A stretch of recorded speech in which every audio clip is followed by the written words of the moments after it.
அனைவருக்கும் வணக்கம். இது கிளவுட் நியூஸ் தமிழ். நான் உங்கள் சதீஷ்.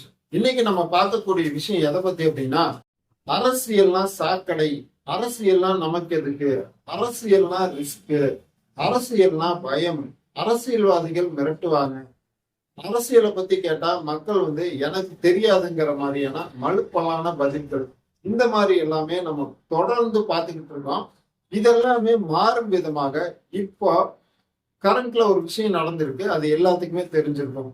இப்ப அதுக்கு முன்னாடி என்னன்னா, இந்த அரசியல்வாதிகளை தேர்ந்தெடுப்பது மக்களாகிய நாம் தான்.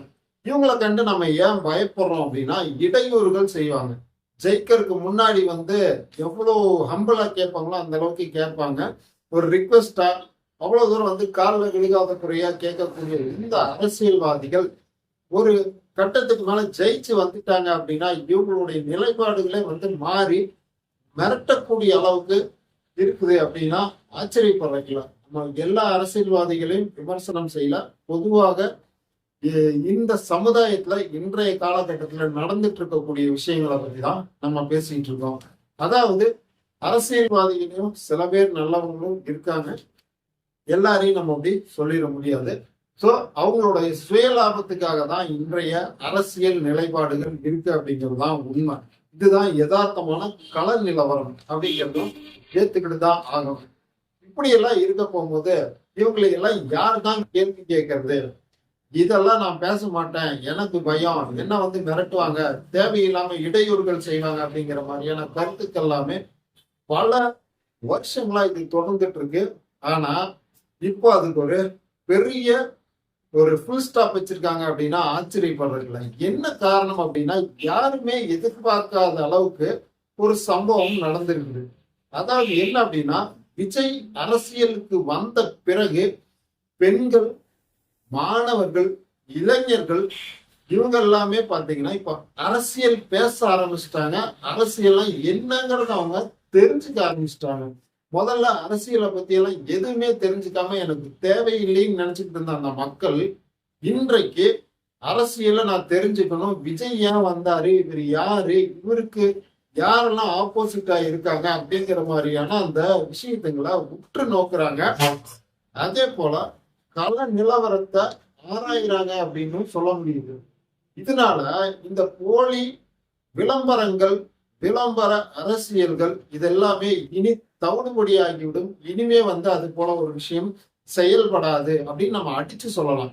என்ன காரணம் அப்படின்னா, விர்ச்சுவல் வாரியர்ஸ் அப்படின்னு சொல்லக்கூடிய இந்த இளைஞர்கள் பட்டாளம் என்ன பண்ணுது அப்படின்னா, முன்னாடி இருந்த ஒரு ஒரு வயது முதிர்ந்த மக்கள் இன்னைக்கு அரசியல்ல பெரும் ஒரு இதாதான் இருந்துகிட்டு இருக்காங்க எப்பவுமே. இப்ப என்ன ஆயிடுச்சுன்னா, அது அப்படியே தலைகீழ ரிவர்ஸா மாறிடுச்சுங்கிறத நம்ம பார்க்க முடியுது. ஒரு குறிப்பிட்ட வயசுக்கு மேல இருக்கவங்க தான் அரசியல் பேசிக்கிட்டு இருந்தாங்க. இன்னைக்கு இளைஞர்கள் பட்டாளம் அரசியல் பேசுறதுனால அவங்களால ஒரு ஈடு கொடுக்க முடியாத அளவுக்கு போயிடுச்சு அப்படிங்கலாம்.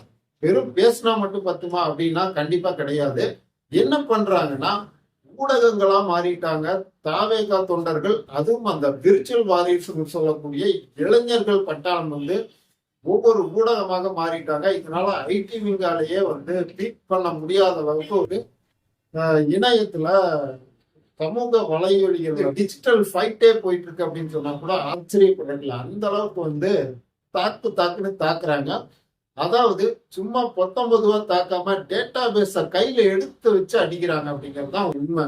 ஏன்னா இன்றைக்கு இருக்கக்கூடிய இந்த இளைஞர்கள் முழுக்க முழுக்க அனைவருமே படிச்சு நாலேஜ் உள்ள இளைஞர்களா தான் இருக்காங்க.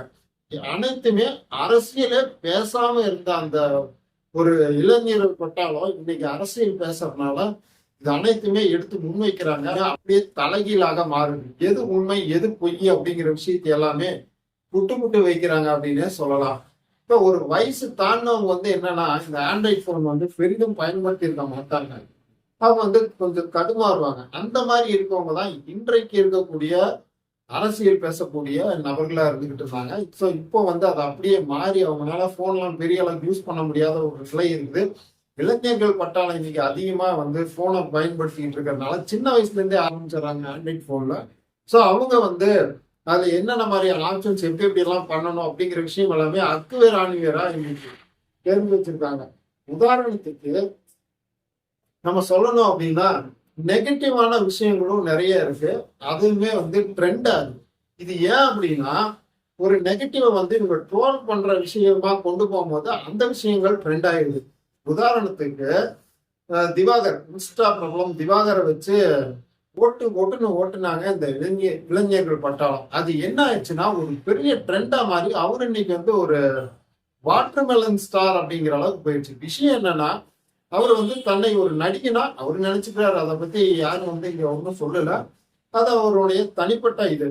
அந்த மாதிரி அவர் நினைச்சுக்கிட்டு தான் ஒரு ஆக்டருங்கிற மாதிரி வந்து பண்ணக்கூடிய விஷயம் ரோல் பண்ண அந்த விஷயங்கள் அனைத்துமே இன்னைக்கு செம ட்ரெண்டிங் ஆகி அவர் வந்து ஒரு லெவலுக்கு போயிட்டாருன்னே சொல்லலாம். லெவலுக்கு போயிட்டாருன்னா பெரிய ஸ்டார்னு வந்து நம்ம சொல்ல வரல.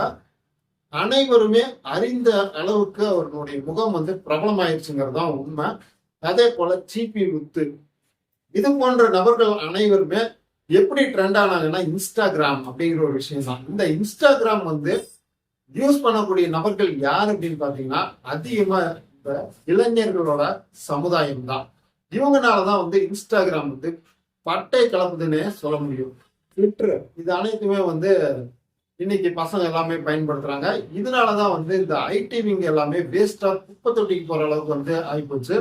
ஸோ இப்போ யாருமே எதிர்பார்க்காத அளவுக்கு அரசியல்ல ஒரு பெரும் மாற்றம் நிகழுது அப்படின்னா இந்த பசங்கனாலதான் அப்படிங்கறத நம்ம யதார்த்தமா பார்க்கக்கூடிய விஷயமா இருக்கு. இன்னைக்கு எல்லாமே கேள்வி கேட்க ஆரம்பிச்சிட்டாங்க. எது உண்மை எது பொய்ன்னு எல்லாரும் மொபைலுக்கும் வந்து உண்மைகள் வரனால கேள்வி கேட்க ஆரம்பிச்சிட்டாங்க. அதே போல போலி எது உண்மை எதுங்கிற அந்த முகம் வந்து வெட்ட வெளிச்சமாகுது. டேட்டா வந்து அவங்க ஈஸியா எடுத்துடுறாங்க. ஏன்னா எல்லாமே படிச்சவங்க அப்படிங்கிறனால ஃபிங்கர் டிப்ல வந்து எல்லாமே வச்சிருக்காங்க. டக்கு டக்குன்னு எடுத்து செக் பண்றாங்க. இதெல்லாமே முதல்ல இல்லாம இருந்தது. ஒரு சில தொலைக்காட்சிகளை மட்டுமே வர செய்திகளை தான் எல்லாமே நம்பிட்டு இருந்தாங்க. இன்னைக்கு ஊடகங்கள் அனைத்துமே ஓரம் கட்டிட்டு வலையொலிகள் பட்டையை கலப்புதுன்னு தான் சொல்லணும். ஊடகங்கள்ல வராத விஷயங்களும் வலையொலிகளை வந்து போட்டு பொலன்னு பொழக்கிறதுனால அந்த விஷயங்கள் அனைத்துமே மக்கள் கிட்ட ஈஸியா ரீச் ஆகுது. எதுவுமே எது பொய்ங்கிறது மக்களும் ஆராயிறாங்க. ஏன்னா கையில வந்து உலகமே இருக்கு. செல்போன் வந்து கையில இருக்கக்கூடிய ஒரு சிறிய உலகமா தான் இன்னைக்கு இருக்கு. ஏஐ டெக்னாலஜில வந்து அவ்வளவு தூரம் எல்லா டேட்டா பேஸுமே நம்ம எடுக்க முடியுங்கிறது யாருமே மறுக்க முடியாது. அந்த அளவுக்கு இருக்க போகும்போது இன்னும் இந்த பொய் பித்தலாட்டங்கள் பொய் அரசியல்கள்லாம் நடத்தவே முடியாது. இது அனைத்திற்குமே ஒரு பெரும் முற்றுப்புள்ளி அப்படிங்கிறத நம்ம யதார்த்த கள நிலவரத்தை யோசிக்கணும். யோசிச்சு ஒவ்வொரு நபர்களும் செயல்பட்டு அவங்களுடைய மக்கள் பணி என்னமோ அதை செஞ்சாங்க அப்படின்னா கட்டாயமா மக்கள் ஆதரவு தெரிவிப்பாங்க அப்படிங்கிறது தான் உண்மை. இன்றைய மக்களினுடைய நிலைப்பாடு எதுவா இருக்குன்னா அதிகப்படியா விஜய் அவர்களுக்கு வந்து ஆதரவு அப்படியே வலுத்து நிக்குதுங்கிறத எந்த மாற்று கருத்துமே இல்லை அப்படிங்கிறது உண்மை. அடுத்த இன்னொரு சுவாரஸ்யமான வீடியோல வந்து நான் உங்களை சந்திக்கிறேன். அது வரைக்கும் நம்ம சேனலை வந்து ஸ்டே டியூன்டா இருங்க. நன்றி, வணக்கம்.